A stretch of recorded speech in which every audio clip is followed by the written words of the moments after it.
নির্বাচিত সরকার এবং সংসদকে ক্ষমতাহীন করলে রাষ্ট্র দুর্বল, ভঙ্গুর ও অকার্যকর হয়। দীর্ঘ প্রায় 1.5 যুগ স্বৈরাচারের বিরুদ্ধে লড়াই করে বিএনপি শুধু টিকে থাকেনি, বরং অধিকতর শক্তিশালী ও জনপ্রিয় হয়েছে। নির্বাচনকে যারা বিলম্বিত করতে চায় তারা নিশ্চয়ই গণতন্ত্রের পক্ষের শক্তি নয়, তারা নিশ্চয়ই জুলাই আগস্টের বিপ্লবের পক্ষের শক্তি। শুধুই ঐকমত্য প্রতিষ্ঠার স্বার্থে আমরা একমত হয়েছি, যেগুলি বাস্তবায়ন অত্যন্ত দুরূহ এবং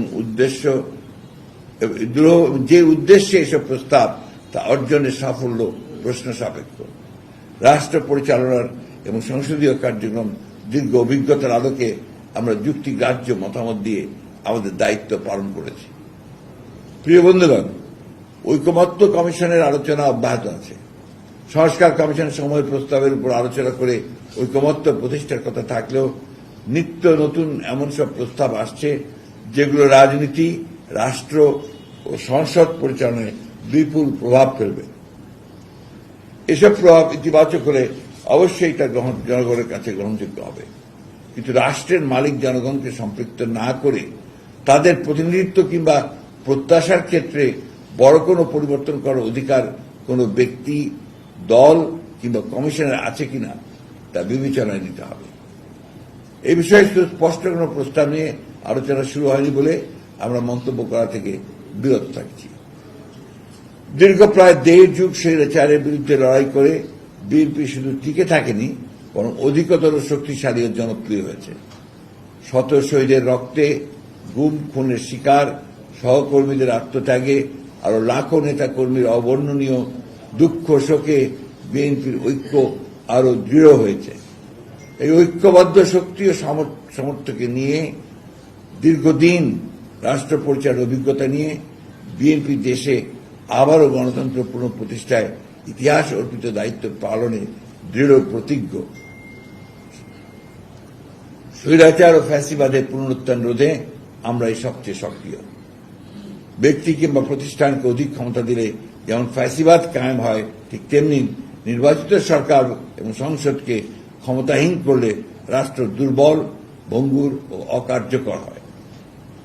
আমরা যেন দলীয় স্বার্থের ঊর্ধ্বে থেকে হাজারো শহীদের রক্তে অর্জিত পরিবর্তনের সুযোগকে গঠনমূলকভাবে কাজে লাগাই এবং মহান স্বাধীনতা যুদ্ধ, 90-এর ছাত্র গণ অভ্যুত্থান এবং 2024-এর জুলাই আগস্টের ছাত্র শ্রমিক জনতার গণ অভ্যুত্থানের আকাঙ্ক্ষা ধারণ করে একটি বৈষম্যহীন, মানবিক ও সমৃদ্ধ বাংলাদেশ গড়ার দায়িত্ব পালনে ব্যর্থ নই। কতদিন লাঠি পেটা খেয়ে আপনারা রক্তাক্ত হয়েছেন আমাদের কর্মসূচিগুলোতে গণতন্ত্রের জন্য, ভোটের জন্য। সেই ক্ষেত্রে আজকে এই প্রশ্নটা করতে আসে, কেন আসে? ওইটাকে আমি উদ্দেশ্য প্রণোদিত ছাড়া কি বলবো? একটা গোষ্ঠীর বিএনপিকে আপনার লাইন করা, তাকে ভুলভাবে চিত্রিত করার প্রচেষ্টা চালানো মাত্র। কোন একজন ব্যক্তি বা কয়েকজন ব্যক্তি, গোষ্ঠী তারা একটা ভুল প্রচারণা, মিথ্যা প্রচারণা সমানে করে যাবেন, আর সেটাতে তারা মনে করবেন যে জনগণ খুব সাড়া দিচ্ছে। জনগণ সাড়া দিচ্ছে না। আর জনগণকে বলতে কাকে গুটি কত শহরে লোক নয়, জনগণ বলতে কিন্তু সারা বাংলাদেশ। আর বিএনপি প্রমাণ করেছে যে বিএনপি, ওই যে কথাটা নজরুল ভাই বললেন কিছুক্ষণ আগে, এখানে বহুদলীয় গণতন্ত্রের সংস্কার আমাদের দল শুরু করেছে, আমার দলের প্রতিষ্ঠাতা জিয়া রহমান করেছেন।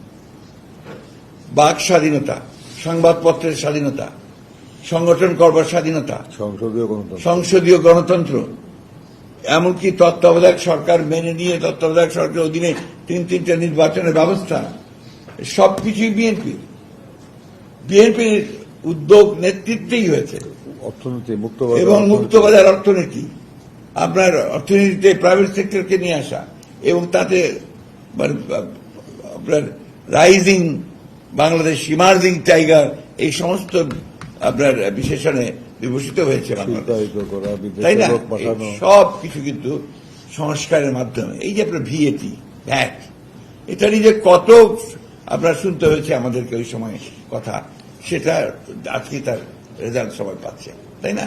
তো এই জিনিসগুলো ভুল করে মানুষকে ব্যাখ্যা করে দিয়ে বিএনপি সম্পর্কে একটা ভুল ব্যাখ্যা দেওয়া, তার সম্পর্কে আপনার বিরূপ মনোভাব সৃষ্টি করার চেষ্টা, এটাতে লাভ হবে না। কারণ বাংলাদেশের মানুষ বিএনপিকে চেনে, বাংলাদেশের মানুষ বিএনপির সঙ্গে থেকেছে, যা কিছু ভালো অর্জন বিএনপি সেখানে থেকেছে এবং নেতৃত্ব দিয়েছে। নির্বাচনকে যারা বিলম্বিত করতে চায় তারা নিশ্চয়ই গণতন্ত্রের পক্ষের শক্তি নয়, তারা নিশ্চয়ই জুলাই আগস্টের বিপ্লবের পক্ষের শক্তি নয়।